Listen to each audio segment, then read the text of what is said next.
So hello everyone, তোমরা সবাই কেমন আছো? আশা করছি সবাই খুব ভালো আছো। তো আজকের ভিডিওটি শুরু করলাম স্টেশন থেকে।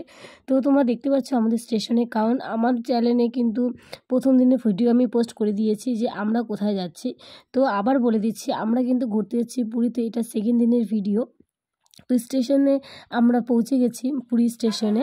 তো এখন এখান থেকে আমরা রওনা দিব ট্যাক্সি স্ট্যান্ডে বা অটো স্ট্যান্ডে, যেখান থেকে আমরা অটো ধরে চলে যাব পুরী হোটেলের সামনে বা জগন্নাথ মন্দিরের সামনে। তো এখানে স্টেশনটা কিন্তু প্রচণ্ড পরিমাণে ভিড় ছিল। তো যাই হোক, এখান থেকে আমরা কোনো রকম বের হয়ে এত লাগেজ নিয়ে চলে এসেছি অটো স্ট্যান্ডে।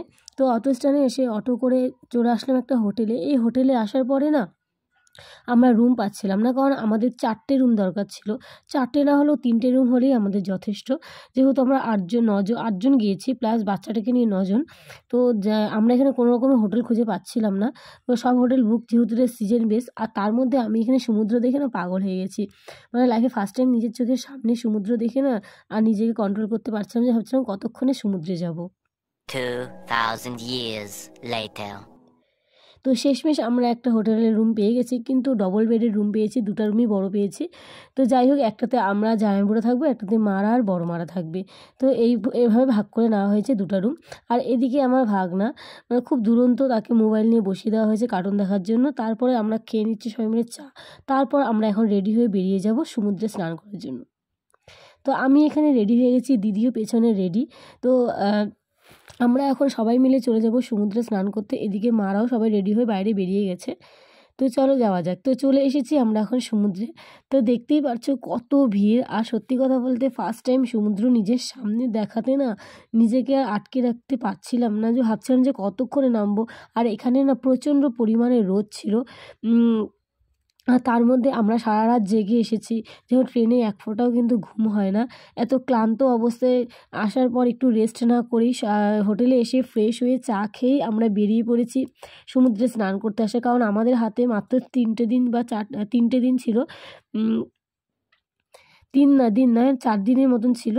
তো দিন হাতে কম ছিল, এত জায়গা ঘুরতে হবে। তো তার জন্য না সময় আমাদের অ্যাডজাস্ট হচ্ছিল না। তার জন্য আমরা রেস্ট না করে ভাবলাম যে রেস্ট তো বাড়িতে সবসময় হয়, একটা নতুন জায়গায় ঘুরতে চলে এসেছি, তাহলে যাওয়া যাক স্নান করতে। তো সবাই মিলে চলে এসেছে স্নান করতে। এদিকে আমাদের সহজে না ভিডিওতে আসতে চায় না। তো আমি অনেক রিকোয়েস্ট করার পর বললাম, একটু ফোনটা ধরো, কয়েকটা ফটো তুলি। তো এখানে না আমি মানে ভিডিও করছি, ওরা ভাবছে কি আমি বোধহয় ফটো তুলছি। তো যাই হোক, এরকম করে সময়টা ভালোই কাটলো, অনেক ফটো তুললাম। তারপরে মায়ের হাতে ফোনটা দিয়ে চলে গেলাম স্নান করতে। দেখো আমি এখানে না পাগল হয়ে গেছি জল দেখে। তো তাড়াহুড়ো করে চলে গেলাম স্নান করতে। দিদিরা ভয় ছিল, নামছিল না। আমিও ভয় পাচ্ছিলাম, যেহেতু আমাদের আগে নেমে গেছে জলে। তো ও আমাকে ডাকছিল বারে বারে, তাড়াতাড়ি আসো। তারপর চলে গেলাম আমি আর ও দুজনে স্নান করতে, কারণ আমাদের জল পছন্দ খুবই করে। আর তার মধ্যে আমিও জল পছন্দ করি, কিন্তু আমি জল না খুব ভয় পাই। তোমরা দেখতেই পাচ্ছ আমাকে দেখে, আমাকে ও জড়িয়ে ধরে আছে, কারণ আমি ওখানে স্নান করতে চাচ্ছিলাম না। আমি বলছি না, আমাকে ছাড়ো, আমি যদি ভেসে চলে যাই।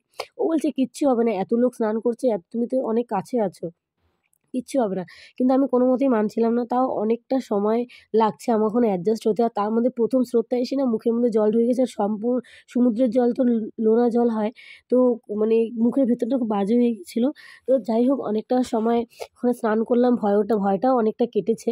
তারপর অনেকটা সময় হয়ে গেছে। তারপর এখন আমাদের মারা ডাকাডাকি করছে, কারণ আমাদের হোটেলে যেতে হবে, কোনো কিছু খাওয়া দাওয়া হয়নি। তো অনেকগুলো ফটো তুললাম আবার। তারপর এখান থেকে আমরা রওনা দিচ্ছি হোটেলের উদ্দেশ্যে, কারণ আমাদের একটু রেস্ট করে আবার বিকেলবেলা বেরোতে হবে, কারণ অনেকটা সময় এখানে আমাদের নষ্ট হয়ে গেল। 2000 years. এখানে আমরা এসে ফ্রেশ হয়ে আমরা খাওয়া দাওয়া করে নিয়েছি। এবার যে যার মতন দেখছি এখানে শুয়ে পড়েছে। আমি আমাদের রুম থেকে এসে দেখি যে সবাই ঘুমাচ্ছে। আমি বললাম, কী অবস্থা! আসলে সবাই এতটা ক্লান্ত হয়েছিল না, সারাটা রাত ঘুম হয়নি। আর এসে সমুদ্রের মধ্যে লাফালাফি। তো সবার শরীরের অবস্থা খুব খারাপ হয়েছিল। একটু শোয়ার সাথে সাথে জামাইবাবু ওই ঘর থেকে চলে আসলো, যে সবাই কী করছে দেখার জন্য, আর বলার জন্য যে রেস্ট না করে সবাই রেডি হয়ে নাও, আমরা আর একটু পরেই বেরোবো। তারপর আমরা রেডি হয়ে সবাই মিলে আবার বেরিয়ে পড়লাম। এবার বিকেলবেলা বেরিয়ে পড়েছি সামনে যত মন্দির আছে সেই মন্দিরগুলোতে যাওয়ার জন্য। তো আমরা কোন কোন মন্দিরে গেছি সেই সব তোমাদের দেখাবো নেক্সট ভিডিওতে। তো আজকের জন্য এখানেই, আবার দেখাচ্ছে নেক্সট ভিডিওতে।